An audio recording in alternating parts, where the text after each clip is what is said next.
የምትባሏ እንስሳ አለች።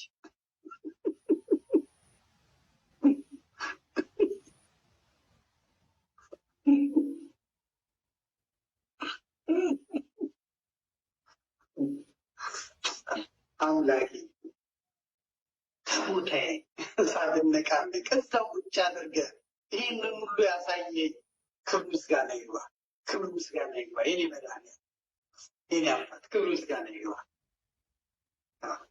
ለእነዚህ ኮተታሞች መሳቂያ መሳለቂያ ያላደረከኝ አምላኬ ክብር ምስጋና ይግባ።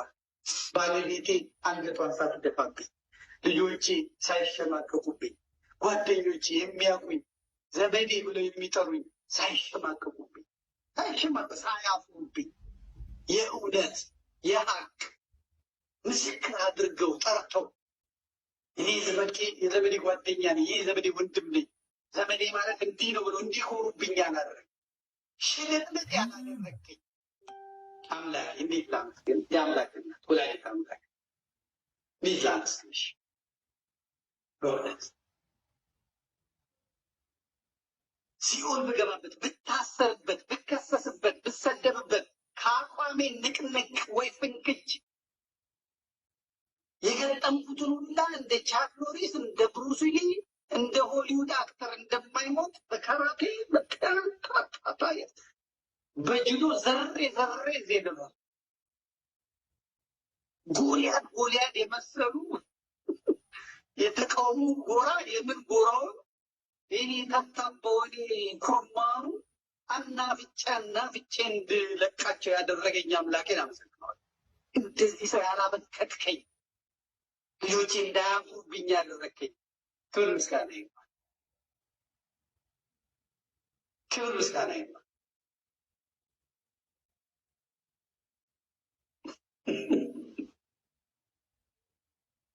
ደግሞ ብዙ ሰው ጀግና ይወዳል፣ ወንድ ይወዳል፣ እውነታቸው ይወዳል።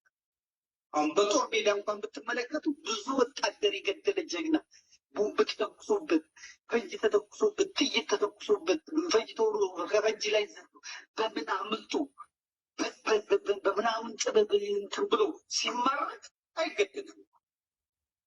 ጀግና ምን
እና ሁለቱም ጴንጤዎች ናቸው። እንግዲህ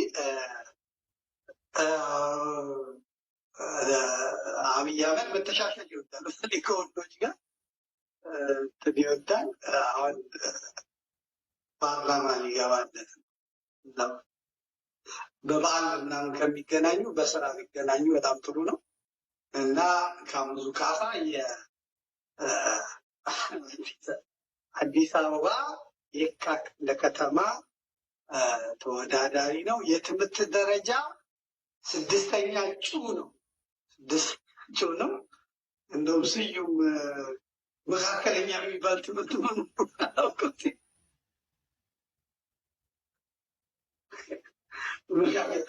እኔ ፒኤችዲ አውቃለሁ፣ ማስትሬት አውቃለሁ፣ ምናምን አውቃለሁ፣ 12ኛ ክፍል አውቃለሁ፣ ዲፕሎማ አውቃለሁ። መካከለኛ የሚባል የትምህርት ደረጃ አላውቅም። እና ታዲያ 12 እና የዜሮ ክላስ መካከለኛው አንድ አይደል? 6 አይደል? ስዩም ደግሞ አንዳንዴ ታበዛዋል። እና ደግሞ ጠቅላይ ሚኒስትሩ የሚበልጧቸው ሰዎች እሳቸው ከሁሉም ከበለጡ ጥሩ ነው። ከአሁኑ 6ኛ ከሆነ እሳቸው 7ኛ ናቸው። 7ኛቸውና 6ኛቸው አንድ ላይ ይሆናሉ ማለት ነው። እና ካሙዙ ይወዳደራሉ። ስለ ካሙዙም በደንብ እናወራለን። በእውነት ፓርላማው እንትን ይፈልግ ነበር፣ ማቀናበር ምናምን ይፈልግ ነበር። እዚያ ደግሞ እንቅልፍ ይበዛል እዛ አካባቢ፣ ሁሉም ተኝቶ ስለሆነ ጠቅላይ ሚኒስትሩ ሲናገሩ በለሆሳስ ኳየር ሆኑ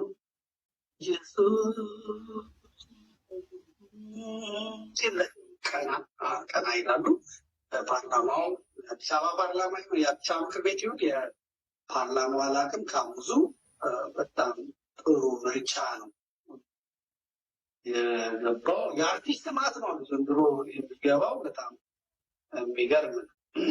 እንደገና ደግሞ በሻቱ የምትባል ልጅ አለች። እሷ አከራካሪ ነው ስሟ። በሻቱ ቶለማርያም ተረፈ ነው ስሟ። የምትወዳደረው የኦሮሞ ብልጽግና ነው ወክላ ነው። የኦሮሞ ብልጽግና ነው ወክላ ነው የምትወዳደረው። ግን ኦሮሞዎች ጥያቄ መጠየቅ አለባችሁ። በሻቱ ቶለማርያም ተረፈ ብሎ ኦሮሞ አለ? በሻቱ ቶለማርያም ተረፈ ብሎ ኦሮሞ ያለ አይመስለኝም። በተለይ እስከ ቅድመ አያት ደግሞ ስትሄዱ ከበደ ምናምን ከሆነ በጣም ጥቁር ልጅ ነበረች፣ አሁን ቀልታለች። እግዚአብሔር ብዙ ጓደኞች አሉ በፊት ጠይም የነበሩ እስካሁን ጠይም ናቸው። ምንድን ነው እናንተ ብያ ጥሩ ጥሩ ቦታ ያሉ ልጆች አቃ ዳንኤል ክብረት ቢሞት ሸኔ ላይ ሀሳብ አይሰጥም፣ ቢሞት የዋሃቢ እስላም ላይ ሀሳብ አይሰጥም። እሱ አፉን እንዲከፍት እና እንዲያዋርድ እንዲያኳስስ የተመረጠው የእናት አባቱን ሀገር ወሎን ያደገበትን ጎጃምን ነው። ሌላ ነገር የሚያዋርደው እሱን ነው። ልጁ ጎጃም ናት። አሁን ሴት ልጁ ጎጃም ናት። በችግር ውስጥ ናት ያለችው። አግኝቻታለሁ። 2-3 እንዲረዳት አድርጌያለሁ።